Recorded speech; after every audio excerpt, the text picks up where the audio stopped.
안녕하세요. 여러분의 재무길잡이 프로페서 머니입니다. 오늘은 기업의 생존과 직결되는 아주 중요한 주제죠. 바로 단기 재무 계획에 대해서 자세히 한번 이야기 나눠볼게요. 자, 여러분 이걸로 한번 시작해볼까요? 흑자인데도 파산한다?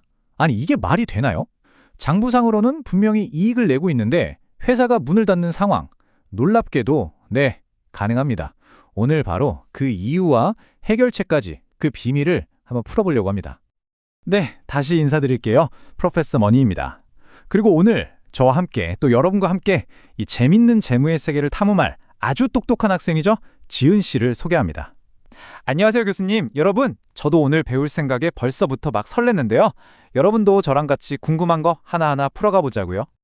좋습니다. 자, 그럼 오늘의 주인공을 만나보죠. 이름하여 펀토이즈. 우리 아이들의 대통령, 뽀로로 있잖아요. 바로 그 뽀로로 장난감을 만드는 회사라고 생각하면 이해가 빠르실 거예요.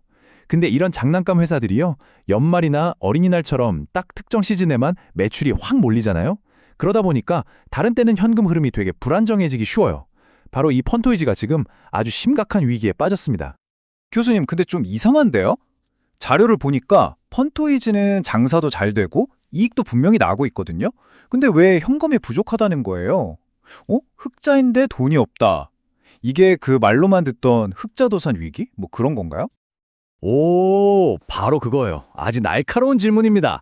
이게 많은 분들이 헷갈려 하시는 부분인데 장부상의 이익이랑 내 주머니에 진짜 있는 현금은 다른 거거든요. 비유하자면 성적표에 100점 찍혔다고 해서 지갑에 바로 100만 원이 생기는 건 아니잖아요. 딱 그거랑 같아요. 자, 그리고 이 위험천만한 상황에서 펀토이즈를 구해낼 구원투수가 등판합니다.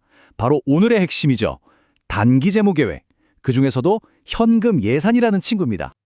자, 여기 보세요. 현금 예산이 뭐냐? 아주 간단해요. 말 그대로 앞으로 일정 기간 동안 우리 회사에 돈이 얼마가 들어오고 또 얼마나 나갈지를 미리 계산해보는 계획표예요. 이게 있으면 뭐가 좋냐고요? 이때쯤 돈이 부족하겠구나 하는 걸 미리 알 수 있다는 거죠. 그러니까 미래를 살짝 엿볼 수 있는 수정구슬 같은 거라고 할 수 있겠네요. 자, 이게 바로 펀토이즈의 1년치 현금 예산표 완성본입니다. 딱 보자마자 와, 이게 다 뭐람 싶으시죠?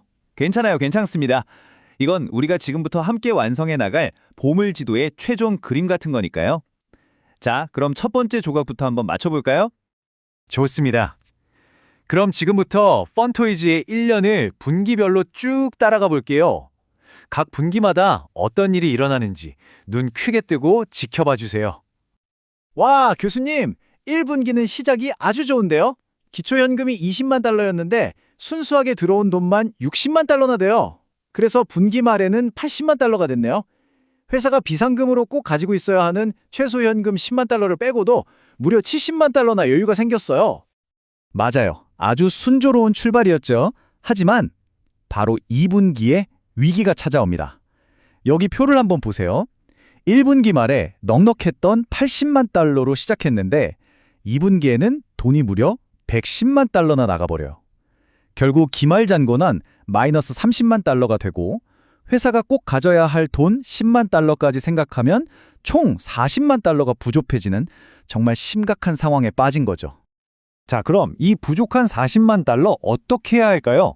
네, 바로 은행에서 급하게 돈을 빌려야 합니다.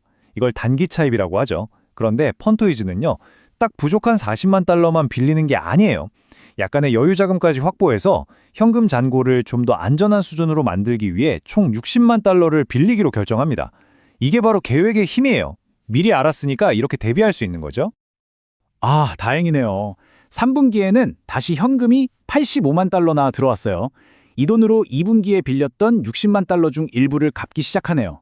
이자 3만 달러 내고 원금 52만 달러 갚아서 남은 빚이 8만 달러로 확 줄었어요. 와, 진짜 한숨 돌리겠는데요?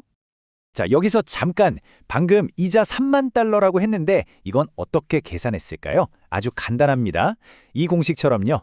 그 분기가 시작될 때 남아있던 빚, 즉 기초 부채 금액에 이자율을 곱하면 돼요.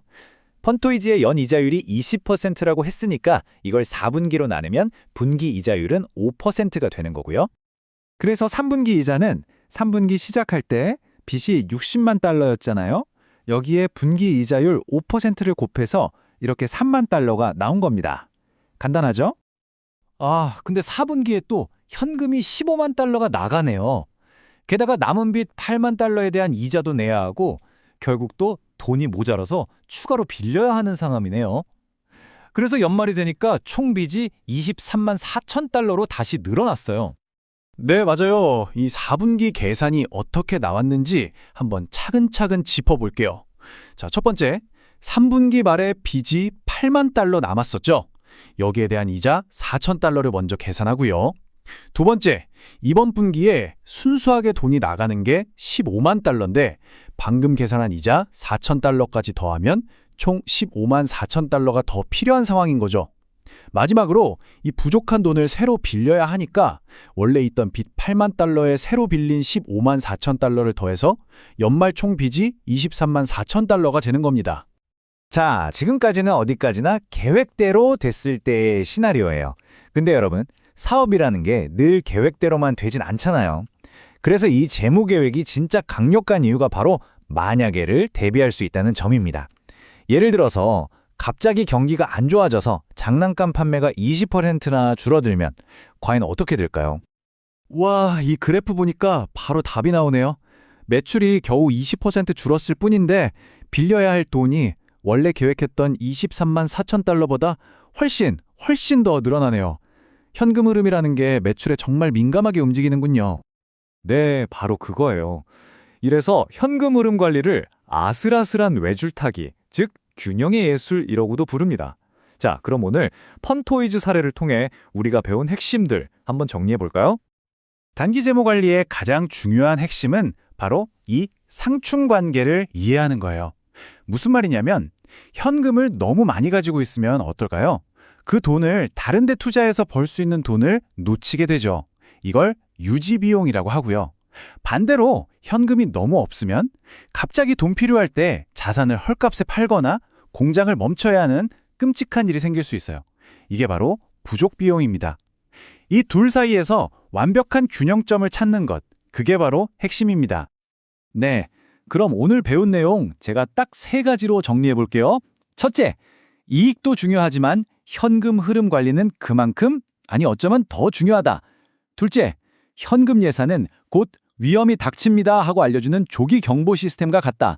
그리고 셋째, 재무계획은 한번 세우면 끝이 아니라 상황에 따라 계속 바꾸고 대응해야 하는 유연한 도구다. 맞죠, 교수님? 와, 완벽한 정리네요. 맞습니다. 결국 모든 이야기는 이 한 문장으로 모아집니다. 최적의 단기 재무 정책이란 유지 비용과 부족 비용 사이의 상충 관계를 잘 절충하는 것이다. 이 문장은 꼭 기억해 주셨으면 좋겠습니다. 자, 오늘 저희가 준비한 내용은 여기까지입니다.